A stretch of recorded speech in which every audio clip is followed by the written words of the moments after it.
Hello and welcome to the Enlighten knockoff Lego set of, this is Wave 1 Set B, or well it says Season 1 Set B of the Three Kingdoms, or if you play Dynasty Warriors, which is based on the Three Kingdoms, it's something similar there. And yeah, the box art is very similar to the first series, just green instead of red, so hey, it's all Christmas all of a sudden. And both these waves, both sets A and B combine to complete the wave. For example, Set 1 has Liu Bei's horse, but in Set 2 we have Liu Bei. And Set 2 has the red horse that Lu Bu or Guan Yu uses. And Lu Bu and Guan Yu are in Set 1, etc, etc. So combined to make a set that feels almost complete. But there is a little bit of an issue I have with the selection of characters that use that I'll get into a little bit later. And since this isn't technically a bootleg of any official Lego set, and the patent on the minifigure is no longer has expired, no longer there anymore. So they've actually put their contact details, factory where they produce this, etc, etc, all of the information on there, and as well as as official websites, and they can put out their official information with no risk of anything because they're not technically ripping anyone's copyright off, which is cool. Row card in Chinese says inside you get the cards of the characters, just like the other set. So what do we have here on the back of the box? We got a horse riding soldier, normal soldier number 2. So obviously the other one from the set from A of Wave 1 is normal soldier A. We have a Zhou Yu, for some reason looks like a demon here, which is kind of annoying. I don't know why I did that. Liu Bei, Zhou Yan, and just one I use the most in the games, and Zhuge Liang, War Horse 2, as well as the red hair that Guan Yu and Lu Bu uses. Just like the other set, you have a sheet inside here telling you basic assembly of the display piece, as well as a tick list of what figures you get. Now the boxes are designed so you don't know what's inside, but they're not exactly taped up or anything, so you can just open the box and just see what's inside to make sure you get a complete list. The whole blind bag thing doesn't really work anyway, since every box has a full pack anyway. There's no figure that's more red than the others. However, some people will probably want to have more soldiers, so that might make the soldiers more rare in a weird way. And assembly, sort of, hey, you can mix and match these things on the back, just like the official minifigure sheets. But again, not copying it so much that they're avoiding any copyright issues, etc. And yep, they have the cards inside. So Zhuge Liang's card, they also have his other name. In ancient China, certain people have different titles and names that different people we used to call them. Like my father would call me one name, my friends would call me something else, and my children would call me something else. It's very confusing and silly. We don't do that anymore. But anyway, that's Hongming. Liu Bei, Mang Duck. I think that's Mang Duck. No, is that his name? I forget. Gong Quan Zhou Yu. Zilong, well, some people actually have this surname in it as well, so Zilong. And foot soldier, ride soldier, war horse, and the full name for the hair. And on the back of all these cards you have their different abilities. So if you want to take a closer look at the box art for the shoot of the figures as well as these cards, so you can just spend more time in seeing what they say, please feel free to head over to the Flickr link in the video description below. These come with a base here where you can hold the card on the back, and someone reminded me on my previous video about the Three Kingdoms set is that these bases are very similar to some of the old Lego bases that you used to be able to get a pack of a minifigure, like the yellow skin Star Wars. I think there were some sports characters also had that as well, where it's just a card to go on the back of the character and this base. First we have Liu Bei here, and the print is pretty excellent. He doesn't have any back face or back body prints. The cape is well, pretty shiny, pretty hard. Not as hard as original Lego capes, but it's if this was between new and old Lego capes, I'd say this one was like 10 was old Lego capes, 1 was new softer Lego capes. I'd say this one's about a 9 or an 8.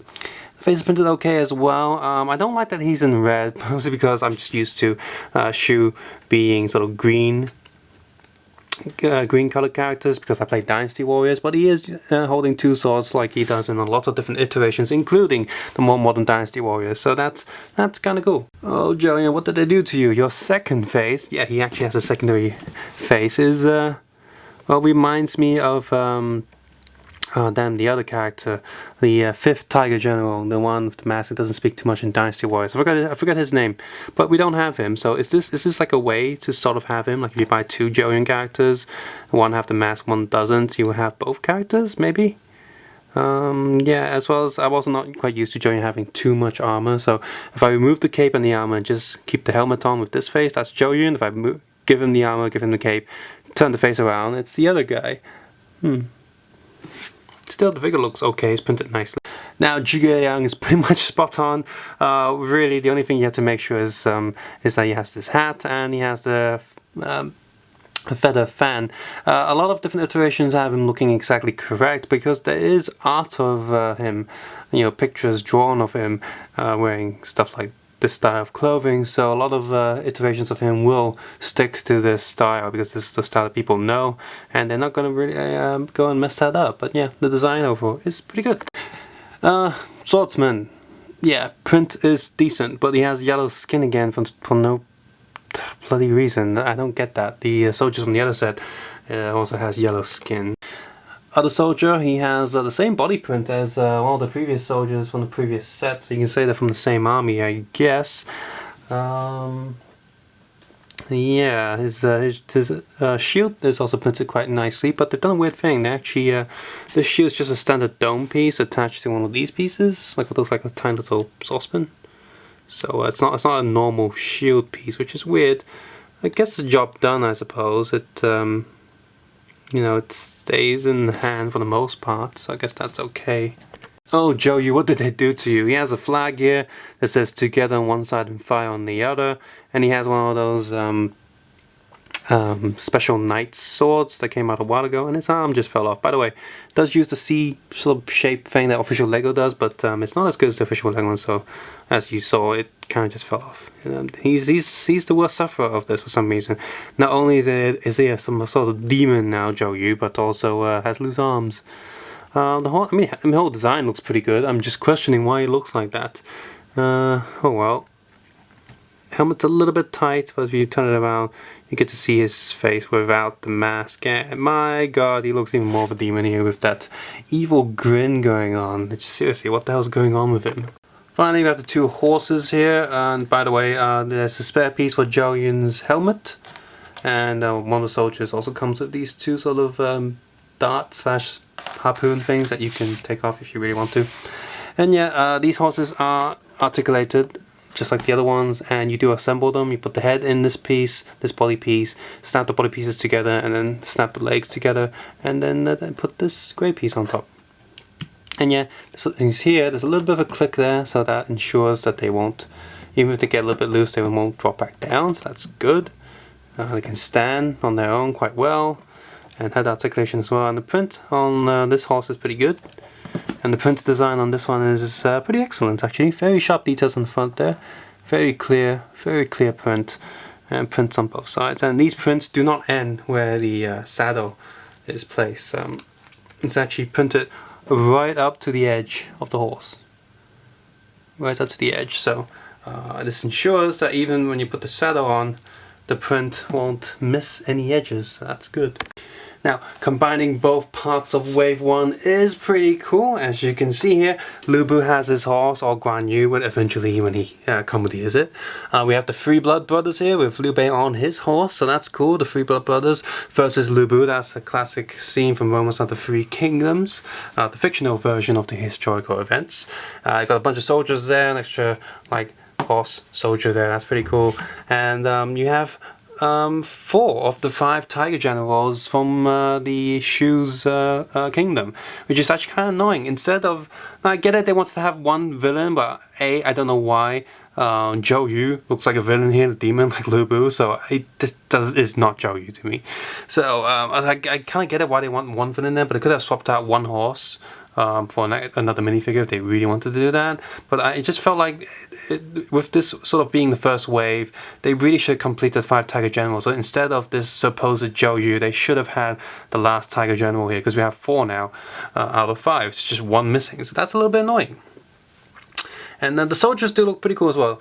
So, I mean, overall, it's still a very good set, especially if you're a Three Kingdoms fan, and this is the certain art style that you like that's portrayed here. That's great, and the quality of these are pretty good, although the arm to shoulder sockets are a little bit loose on quite a few of them. But aside from that, the overall quality is pretty good. There's lots of new molds here and new parts that you're not going to get anywhere else at the time being, especially the weapons. They're very classic Chinese weapons, and they look pretty good and pretty accurate from what I've experienced from video games, movies, and maybe pieces of artwork. They look very good, and the horses and other accessories look great as well. So if you like the Three Kingdoms, definitely try to seek this out. This is a pretty cool set.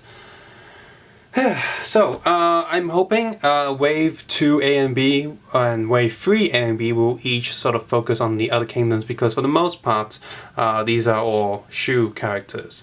Let's have you know, more characters focus on Wei and Wu, and when that happens, we can have a pretty complete and pretty nice Three Kingdoms playset. I understand we're not going to get all the heroes because there's so many of them, from Romance of the Three Kingdoms, or video game counterparts, or history as it is. But let's get a lot more. Maybe get Dao Chen in the next one. Definitely want Chao Chao and Sun Ce and Sun Quan and their sister. I forgot how to pronounce her name in English because I just read the Chinese name. So Xun San He, I really want her as well. Maybe Xiu Qiu and Dai Qiu, the sisters. Except Dai Qiu won't be too happy because her husband's turned into this weird thing. Blech. If you enjoyed this video and found it useful, please consider clicking the like button, subscribe button, or leaving a comment below on how you feel about these figures or Three Kingdom stuff in general. As always, I've reviewed a lot of other bootleg, knockoff, or official LEGO sets, so check out my channel. Hopefully without amp lock on, I would appreciate that so much. Also probably on Patreon if you think I deserve it, so I can do more videos for you guys more often. And as always, you don't have to do any of that. Most importantly, take care, have a nice day. I'll see you guys soon. Bye bye now.